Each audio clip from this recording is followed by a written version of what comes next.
안녕하세요. 부활 3주간 목요일이고 오늘도 어제에 이어서 요한복음 6장 44절에서 51절의 말씀입니다. 오늘 복음 말씀에서 또 계속 군중에게 말씀하시는데 특별히 저는 영원한 생명의 믿음을 한번 묵상해 볼까 하죠. 요한복음 6장 45절 말씀에서 아버지의 말씀을 듣고 배운 사람은 누구나 나에게서 온다. 늘 말씀드리지만 요한복음의 가장 중요한 사상은 상호성입니다. 상호애, 상호 믿음, 상호 희망, 상호 대화. 그래서 이 상호란 서로 내가 아버지 안에 있고 아버지가 내 안에 있고 또 내가 아버지 안에 있듯이 여러분도 내 안에 있고 서로 상호 소통에 대한 이 말씀이 핵심인데요. 아버지의 말씀을 듣고 배운 사람은 누구나 나에게 온다. 여기서 우리는 회심한 자들에 대해서 말씀을 이제 나누고 싶은데 회심한 자들이라는 것은요. 옛 삶에서 그리스도와 함께 삶을 살아가는 사람, 그리스도와 함께 삶을 살아가는 사람이 회심한 자들이죠. 예수님과 동행하는 마음의 상태.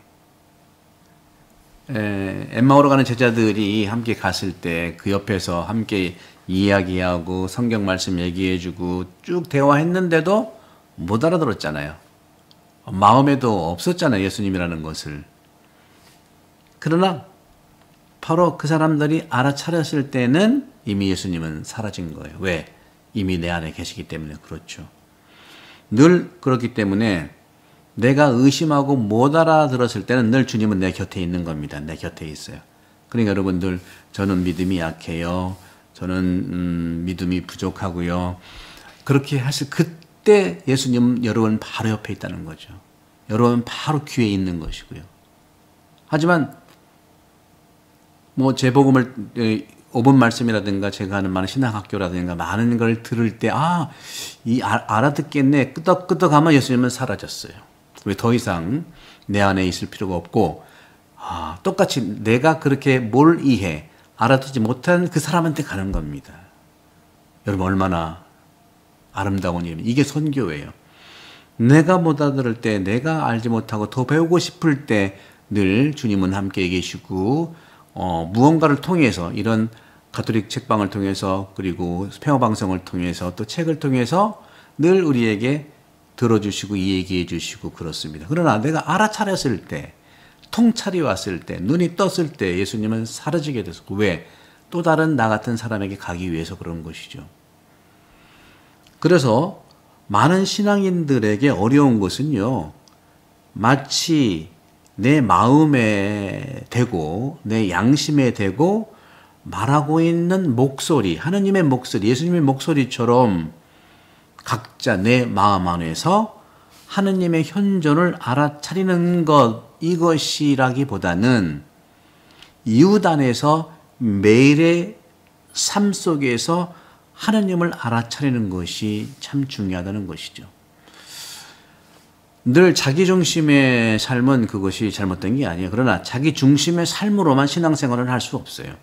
제가 누차 말씀드린 것처럼 소공동체에서도 말씀 나누기 할 때 내 마음, 그러니까 내 마음에 와닿는 말씀을 느껴서 나누는 것도 오케이, 좋아요.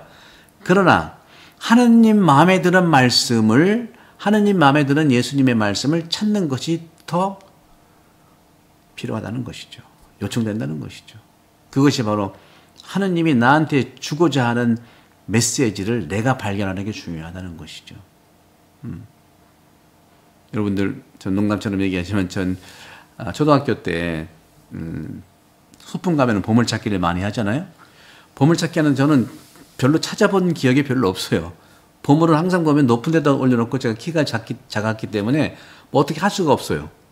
진짜 보물찾기에서 찾았다는 기억이 전혀 없어요. 그런데 하느님 공평도 하시지.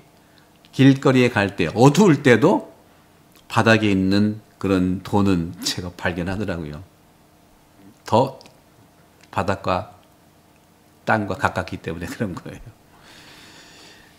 바로 이걸 뭘 제가 말씀드리고 싶냐면, 뭐든지 내 중심으로 하면은 그것이 기분 좋고 마음이 위안은 되지만, 근본적으로는 바로 내 마음에 드는 마음에 와닿는 말씀도 소중하지만, 제가 매일 말씀드렸잖아요.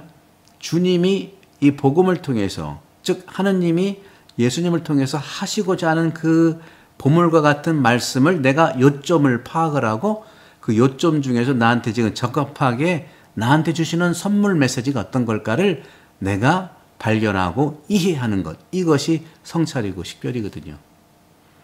훈련해 보십시오. 전날 복음 말씀 요점을 찾고요. 그 다음날 아침에 그 요점 중에서 나한테 오늘 하루 해주시는 말씀이다 하고 그 메시지를 품고 사시면 되는 거예요.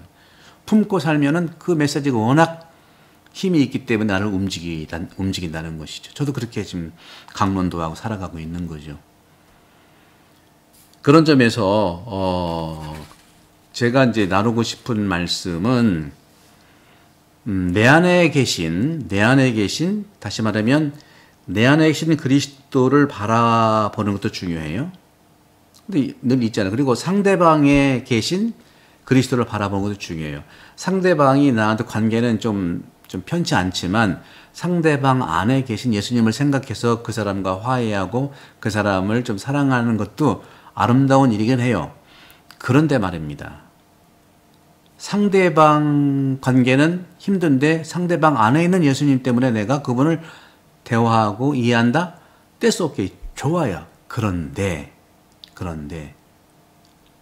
하느님께서는, 예수님께서는 그 상대방을 나처럼 생각하라는 거예요.